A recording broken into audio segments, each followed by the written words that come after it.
ఓం శ్రీ మహాగణాధిపతయే నమః.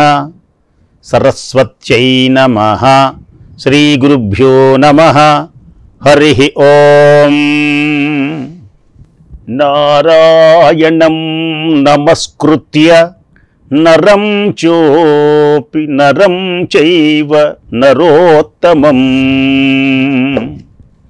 నారాయణం నమస్కృత్య నరం చైవ నరోత్తమం.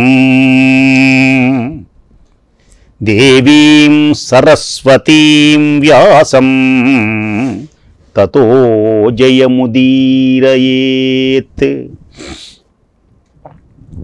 వ్యాసాయ విష్ణురూపాయ వ్యాసరూపాయ విష్ణవే నమో వై బ్రహ్మనిధయే వాసిష్ఠాయ నమో నమః. శ్రీకృష్ణ భగవానుని దివ్య చరణారవిందములకు, వేదవ్యాసుల వారి యొక్క దివ్య పాదారవిందములకు నమస్కారములు తెలియజేస్తూ, పరమ పావనమైనటువంటి భాగవతంలో ఉత్తంకుని యొక్క దివ్యమైనటువంటి వృత్తాంతం, గురుదక్షిణగా ఉత్తంకుడు గురువుగారి భార్య కోరినటువంటి విధంగా పౌష్య మహారాజు యొక్క భార్య యొక్క కుండలమును తీసుకొని వచ్చి ఆమెకు ఇచ్చాడు. ఆమె సంతోషించింది. అయితే నాగలోకంలో జరిగినటువంటి విశేషాలు కొన్ని జరిగినాయి. అవి ఆయనకు అర్థం కాలేదు ఉత్తంకుడికి. సరే, గురుపత్నికి కుండలములను ఇచ్చి గురువు దగ్గరకు వచ్చి నమస్కరించి, గురుదేవా, నాకు ఒక అనుమానం ఉన్నది. నేను నాగరాజు అయినటువంటి తక్షకుని వలన నాకు విఘ్నం కలిగింది. నేను కుండలములను తీసుకొని వస్తూ మార్గమధ్యంలో సంధ్యామందిరానికి కింద పెట్టినప్పుడు తక్షకుడు అని పేరు కలిగినటువంటి నాగరాజు వాటిని అపహరించి తన లోకానికి వెళ్ళిపోయినాడు. ఇంద్రుని యొక్క వజ్రాయుధ సహాయంతో నేను నాగలోకానికి వెళ్ళాను. ఆ నాగలోకంలో అక్కడ నేను ఇద్దరు స్త్రీలను చూశాను. వారు మగ్గం మీద పడుగుతో బట్ట నేస్తూ ఉన్నారు. అందులో నలుపు తెలుపు పోగులున్నాయి. అదంతా ఏమిటి స్వామి? అక్కడే నేను 12 ఆకులు కలిగినటువంటి చక్రాన్ని చూశాను. చెబుతూ ఉన్నాడు మహర్షి. 6 కుమారులు దాన్ని తిప్పుతూ ఉన్నారు. అదేమిటి? నేను చూసినటువంటి ఆ పురుషుడు ఎవరు? ఒక పురుషుడు ఉన్నాడు అక్కడ. పెద్దదైనటువంటి గుర్రం ఒకటి కనిపించింది. అదెవరు? నేను వెళ్ళేటప్పుడు మార్గమధ్యంలో ఒక ఎద్దును చూశాను.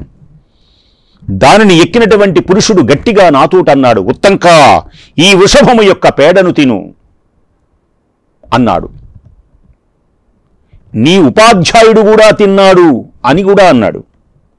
అప్పుడు ఆ పురుషుడు చెప్పడం వల్ల నేను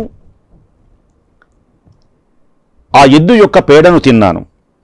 ఆ పురుషుడెవడు? అసలు ఆ ఎద్దు ఏమిటి? ఇదంతా ఏమిటి? నేను మీరు చెప్పగా వినాలి అనుకుంటున్నాను. ఈ విశేషములన్నీ నాకు ఈ కుండలములు తీసుకొచ్చేటువంటి సమయంలో జరిగినాయి చెప్పమన్నాడు. ఆ ఇద్దరు స్త్రీలే ధాత విధాత. చెబుతున్నాడు గురువుగారు. ఆ ఇద్దరు స్త్రీలే ధాత విధాత. ఆ నల్లని తెల్లని పోగులే రాత్రింబవళ్ళు.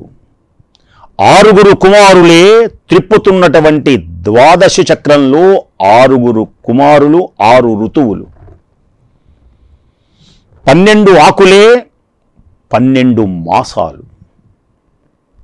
ఆ చక్రమే సంవత్సరం. ఆ పురుషుడి పేరే పర్జన్యుడు. ఆ అశ్వం అగ్ని. నీవు దారిలో వెళుతూ ఉండగా చూచినటువంటి వృషభం ఉన్నదే, గజరాజు ఐరావతమది వృషభ రూపంలో ఉంది. దానిని ఎక్కినటువంటి పురుషుడు ఎవరో తెలుసునా? అతడే ఇంద్రుడు. నీవు తినినటువంటి ఎద్దు పేడ అన్నావే, అది అమృతం తెలుసునా? దాని వలననే నీవు నాగలోకానికి వెళ్ళినా నీవు మరణించలేదు. ఇంద్ర భగవానుడు నా స్నేహితుడు. గురువుగారు చెప్తూ ఉన్నాడు, నీ మీద దయతో నిన్ను అలా అనుగ్రహించాడు. ఆ కారణంగానే నీవు కుండలాలను తిరిగి తీసుకొని వచ్చావు. కనుక సౌమ్యుడా, ఇక నువ్వు వెళ్ళవచ్చు అనుమతించాడు గురువుగారు. నీకు శుభాలు జరుగుతాయి. ఉపాధ్యాయుడు అనుమతించాక మహాత్ముడైనటువంటి ఉత్తంకుడు కోపంతో తక్షకునిపై బదులు తీర్చుకోవడానికి హస్తినాపురికి బయలుదేరాడు. ఇక్కడ నుంచి అసలు కథ చాలా ఉన్నది విశేషం. గురువుగారు దీవించాడు, ఇక వెళ్ళమన్నాడు. తక్షకుడు బయలుదేరాడు. తక్షకుడు ఎప్పుడైతే తనను మోసం చేశాడో ఉత్తంకుడు ఆలోచించాడు. ఉత్తంకుడిని దీవించాడు గురువుగారు, ఇక ఉత్తంకుడు బయలుదేరాడు. తక్షకుడు రహస్యంగా కుండలాలను అపహరిస్తాడా? తక్షకుడి మీద కోపం పెంచుకున్నాడు ఉత్తంకుడు. ఉత్తంకుడు శీఘ్రంగా హస్తినాపురికి చేరాడు. జనమేజయ మహారాజును కలుసుకున్నాడు. ఈ జనమేజయ మహారాజు అంతకుముందే తక్షశిలకు వెళ్ళి సంపూర్ణ విజయుడై తిరిగి వచ్చాడు. మంత్రుల చుట్టూ కూర్చొని విజయుడైనటువంటి రాజును చూసి ఉత్తంకుడు యథాన్యాయంగా ముందు అతనికి జయమును ఆశీస్సులను ప్రకటించాడు. సమయం చూచుకొని తక్షకుని యొక్క విశేషములు చెప్పాలి అని మాటలు మాట్లాడుతూ చక్కని మాటలతో ఇలా అన్నాడు, ఓ రాజోత్తమ, ఒక పని నువ్వు చెయ్యవలసినటువంటి పని నీ దగ్గర ఉన్నది, కానీ చెయ్యకుండా ఉంటున్నావు. అజ్ఞానంతో వేరొక పనులు చేస్తున్నావే కానీ అసలైనటువంటి పనిని మర్చిపోతున్నావు. విప్రుడు ఈ మాట అనగానే ఉత్తంకుడు జనమేజయ మహారాజునకు అతనికి తగిన రీతిగా పూజించి ఇలా అన్నాడు, ఈ ప్రజలను పరిపాలించడం ద్వారా నా క్షత్రియ ధర్మాన్ని నేను పరిపాలిస్తున్నాను. మహర్షి, నేను చెయ్యవలసింది ఏముంది? ఏది తప్పు చేశాను, ఏది చెయ్యలేదు, ఏది చేశాను? ప్రజల్ని ధర్మ పరిపాలన చేస్తున్నాను కదా. నేను చెయ్యవలసింది ఏముంది? మీరు ఏ పని మీద ఇక్కడికి వచ్చారు అనగానే పుణ్యాత్ములలో గరిష్ఠుడైనటువంటి ఆ విప్రోత్తముడు ఉదార హృదయుడై రాజుతో, అది నా పనే అనుకుంటున్నావేమో, నేను చెప్పేది నీ పని, నువ్వు చెయ్యవలసిన పని నాది కాదు. నీవు చెయ్యవలసిన పనిని నేను నీకు జ్ఞాపకం చేస్తున్నాను ఓ జనమేజయ మహారాజా. దానిని నువ్వు చెయ్యాలి. ఏమిటో చెబుతాను విను. మహారాజా, నీ తండ్రి మరణించడానికి కారణం ఏమిటో తెలుసునా? ఆయువు తీరి కాదు. తక్షకుడు అని పేరు కలిగినటువంటి ఒక దుర్మార్గుడు, ఒక నాగ సర్పం నీ తండ్రిని కాటు వేసింది. నీ తండ్రి తక్షకుడు అనేటువంటి అతని చేతిలో నీ తండ్రి చంపబడ్డాడు. గుర్తుపెట్టుకో, తక్షకుడు నీ తండ్రిని చంపాడు. ఒక మాటలో చెప్పాలంటే, నీ తండ్రిని చంపినటువంటి వాడి మీద పగ తీర్చుకోవా? ఆ దుర్మార్గుడైనటువంటి ఆ తక్షక నాగు అతని మీద ప్రతీకారం నెరవేర్చుకో. నువ్వు చెయ్యవలసింది అది. నీ తండ్రిని చంపినటువంటి వాణ్ణి ఊరుకుంటావా? శాస్త్రదృష్టితో అతన్ని సంహరించాలి అంటే సర్పయజ్ఞం చేయి. తగినటువంటి సమయం ఇదే నేను భావిస్తున్నాను. అందుకే నీ దగ్గరకు వచ్చాను. రాజా, మహాత్ముడైనటువంటి నీ తండ్రి రాజ్యపాలన చేసేవాడు, ధర్మపరుడు నీ తండ్రి పరీక్షిన్ మహారాజు, యోగ్యుడు నీ తండ్రి అర్థాంతరంగా మరణించాడు. ఇంకా ఎంతకాలమో రాజ్యాన్ని పరిపాలించాలి. ఎందరి యొక్క ప్రేమను చూడుకున్నటువంటి ధర్మపరుడైనటువంటి నీ తండ్రిని సంహరించినటువంటి వ్యక్తతడు. తండ్రి మరణానికి కారణభూతుడైనటువంటి ఆ తక్షకుడి మీద ప్రతీకారాన్ని నెరవేర్చుకో. బయలుదేరు, లే. ఏ అపరాధం చేయనటువంటి నీ తండ్రిని ఆ దుర్మార్గుడు కాటువేశాడు తెలుసునా? దానితో వజ్రాయుధం చేత కొట్టబడినటువంటి ఒక చెట్టులా, వజ్రాయుధం చేత కొట్టబడినటువంటి మహావృక్షంలా కూలిపోయినాడు నీ తండ్రి. పన్నగాధముడైనటువంటి తక్షకుడు బల గర్వంతో మిడిసిపడుతున్నాడు.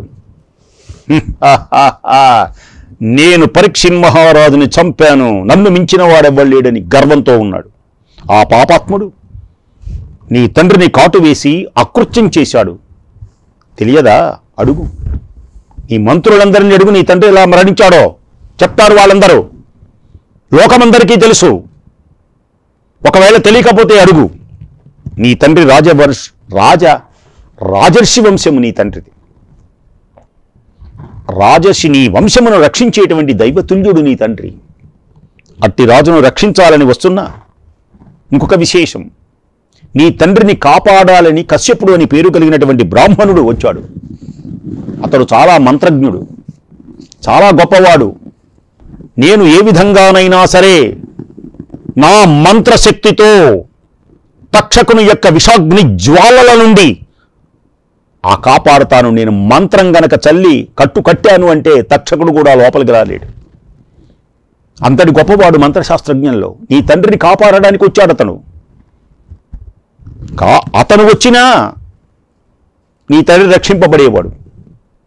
కాశ్యపుడు అనేటువంటి బ్రాహ్మణుడు వస్తూ ఉంటే పాపకృత్యాలు చేసేటువంటి తక్షకుడు అతన్ని ప్రలోభపెట్టి వెనక్కి పంపించాడు. తెలుసా? నిన్ను కాపాడడానికి వస్తున్నాడండి ఆ బ్రాహ్మణుడు. మంత్రశాస్త్రం తెలిసినటువంటి వాడు ఆ బ్రాహ్మణుడు. అలాంటి బ్రాహ్మణుడు వెనక్కి పంపించాడు తక్షకుడు. మహారాజా, ఆ పాపిని మండుతున్నటువంటి అగ్నిహోత్రంలో హోమం చేయి, ఎంత త్వరగా మొదలుపెట్టేసేయి, సర్పయాగం చేసేయి. రాజా, నువ్వు గనక ఇలా చేస్తే నీ తండ్రి మరణానికి ప్రతీకారం తీర్చుకున్నటువంటి వాడివవుతావు. నాకు కూడా మిక్కిలి ప్రీతి కలుగుతుంది. మహారాజా, గురుకారార్థమై వెళుతున్నటువంటి నాకు దుర్మార్గుడు కార్యవిఘ్నం చేశాడు. వాడు దుర్మార్గుడు. నీ తండ్రిని రక్షించడానికి వచ్చినటువంటి కాశ్యపుడు అని పేరు కలిగినటువంటి బ్రాహ్మణుణ్ణి ఆశ చూపించి వెనక్కి పంపించాడు. నేను కుండలములు తెస్తూ ఉంటే నాకు అపకారం చేశాడు.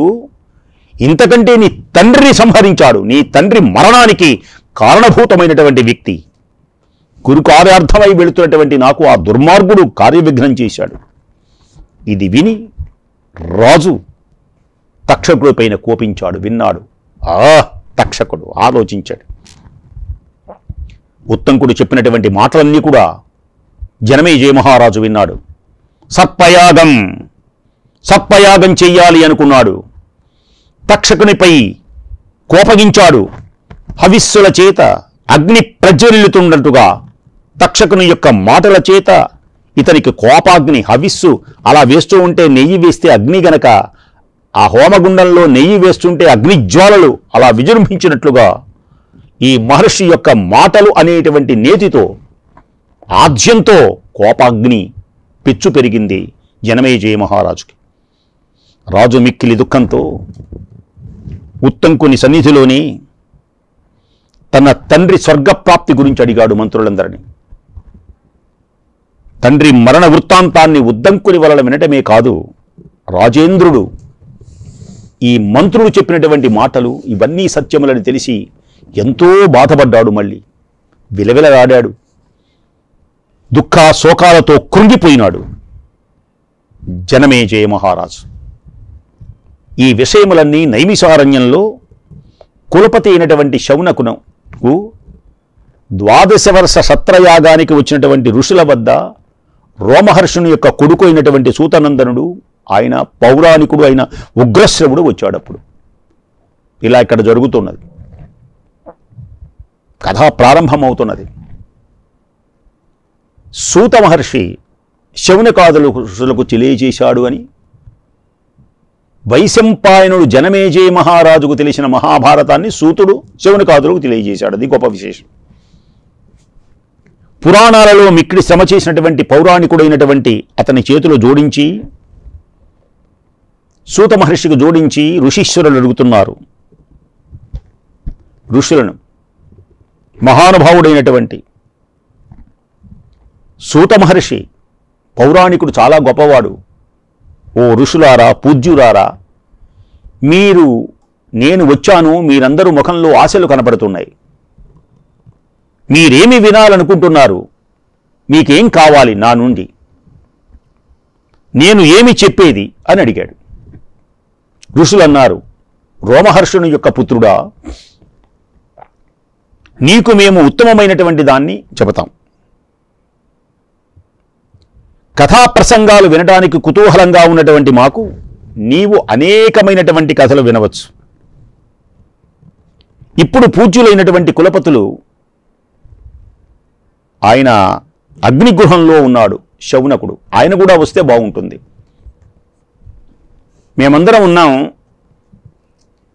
ఆ శౌనకుడు, ఆ మహర్షి కూడా వస్తే బాగుంటుంది. దేవాసులకు సంబంధించినటువంటి దివ్యమైనటువంటి కథలు వారు కూడా తెలిసినటువంటి వారే. ఇంకా మనుష్యులు, నాగులు, గంధర్వుల యొక్క కథలు అన్నిటినీ సంపూర్ణంగా తెలిసిన వారు.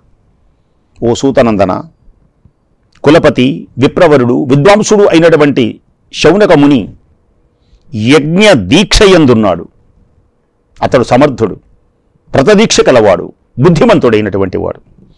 శృతి, స్మృతి, పురాణ ఇతిహాసములన్నిటినీ కూడా బృహదారణ్యకాదులైనటువంటి బ్రహ్మశాస్త్రములకు సంబంధించినవి. బృహదారణ్య ఉపనిషత్తులు బ్రహ్మశాస్త్రానికి సంబంధించినటువంటి వాటికి అతడు చాలా గొప్ప ఆచార్యుడు, అన్నీ తెలిసినటువంటి వాడు. అతడు సత్యవాది, ఇంద్రియ నిగ్రహుడు, తపస్వి, నియమపూర్వకంగా వ్రతాచరణ చేసేటువంటి వాడు, మాకందరికీ మాన్యుడు. అతడు వచ్చేటంత వరకు కూడా కొంచెం ప్రతీక్షించండి. ఆయన కూడా వస్తాడు. శౌనక మహర్షులు మేమందరం కలిసి వింటాం.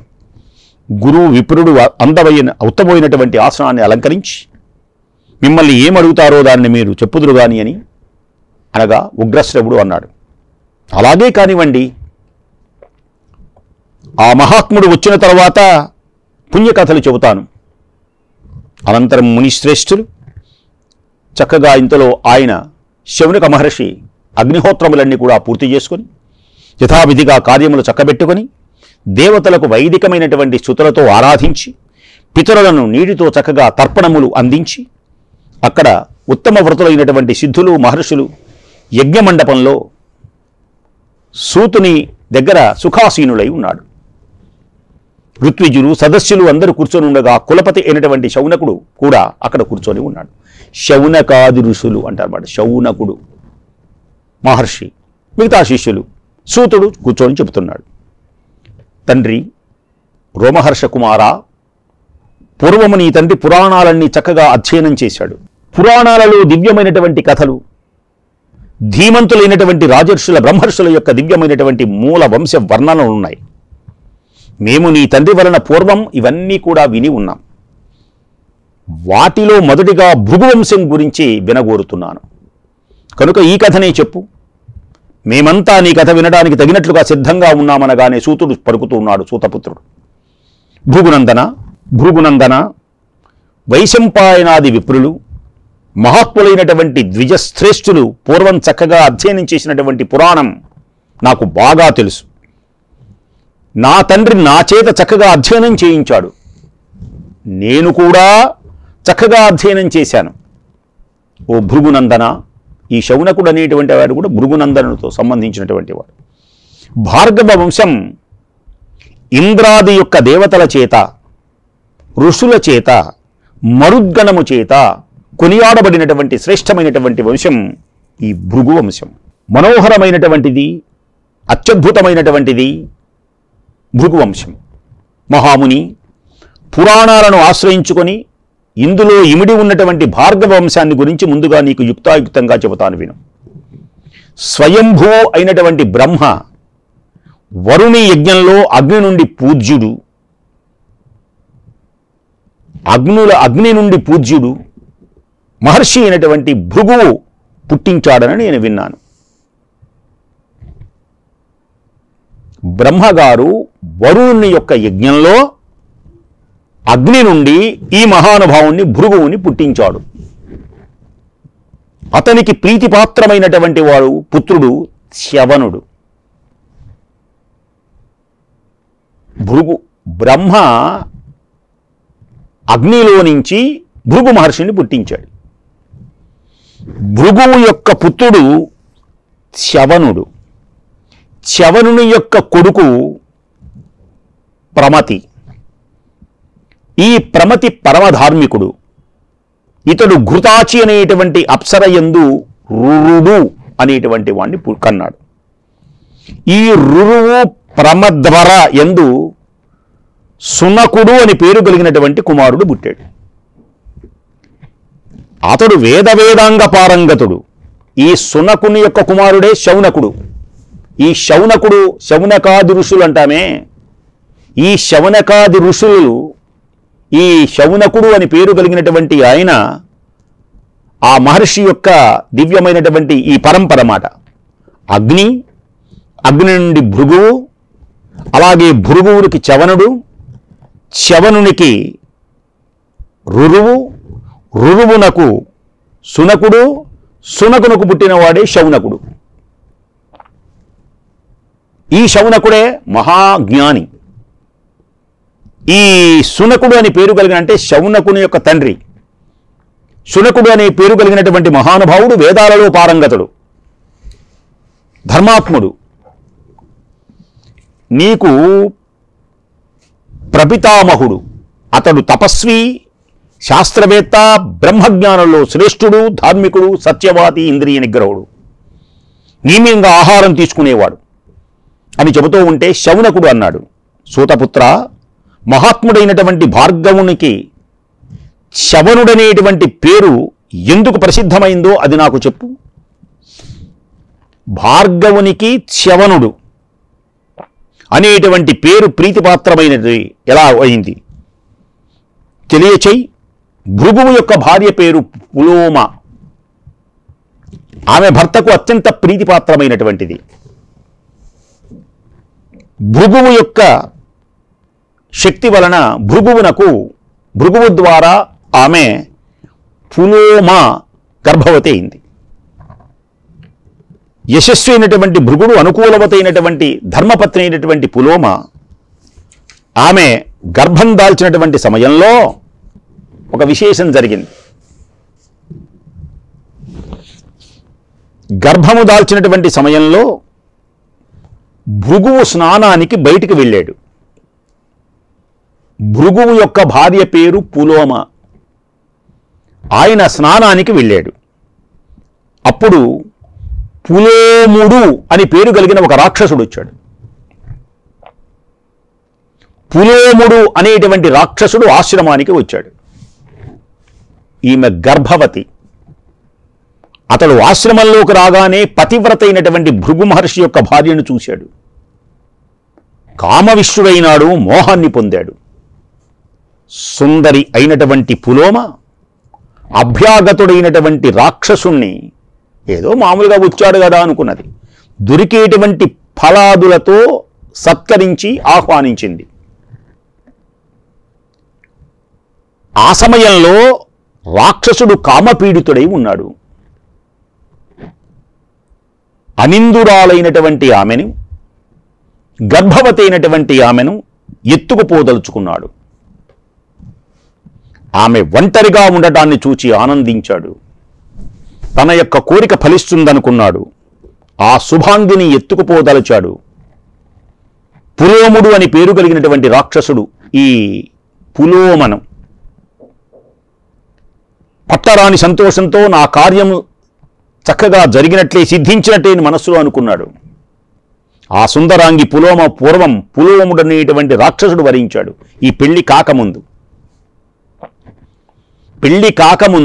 పులోమను పులోముడు అని పేరు కలిగిన ఒక రాక్షసుడు వరించాడు.